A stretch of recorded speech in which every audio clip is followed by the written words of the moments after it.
J'assume totalement ma part de responsabilité. Ce sont les entraîneurs qui perdent et les joueurs qui gagnent. Je resterai. Sauf si on me demande de partir, déclare Desabre, après l'élimination face à l'Algérie. Regarde bien cette vidéo jusqu'à la fin, parce que ce débat ne mérite pas une réaction à chaud, mais une vraie réflexion.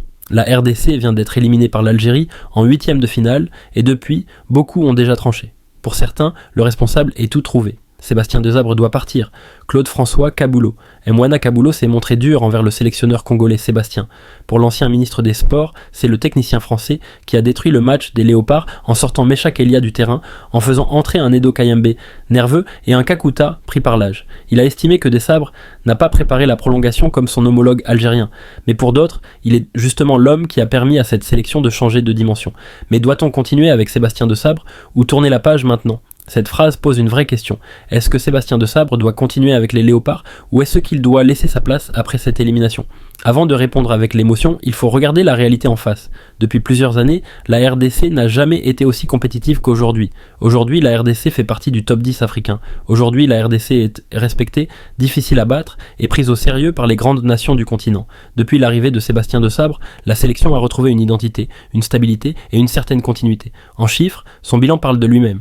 44 matchs, 25 victoires, 9 matchs nuls et seulement 10 défaites. Ce ne sont pas des statistiques d'un sélectionneur en échec.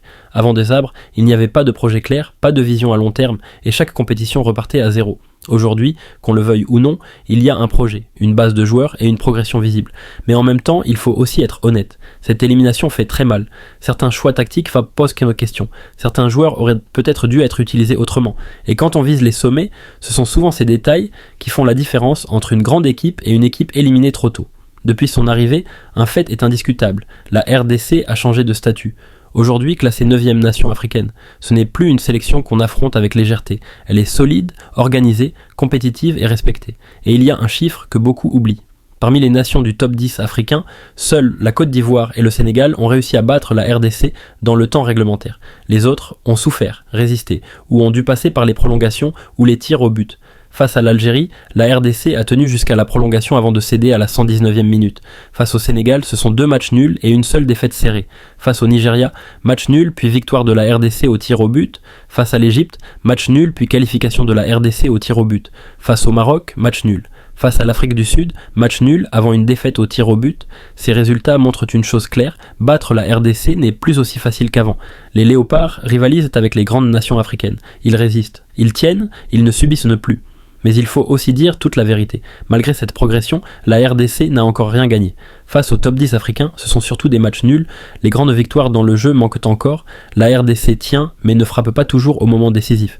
Oui, la RDC a terminé 4e à la CAN 2023, une performance majeure. Oui, elle est encore en course et proche d'une qualification pour la Coupe du Monde 2026.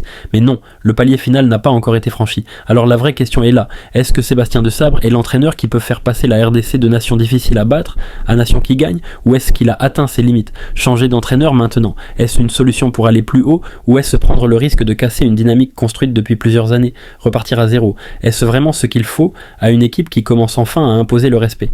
Aujourd'hui, les Léopards ne sont plus des outsiders, mais ils ne sont pas encore des champions. Est-ce que le projet doit continuer pour viser la qualification à la Coupe du Monde 2026 et une CAN 2028 encore plus ambitieuse, ou faut-il tourner la page maintenant? Donnez votre avis. Sébastien Desabre doit-il rester ou partir?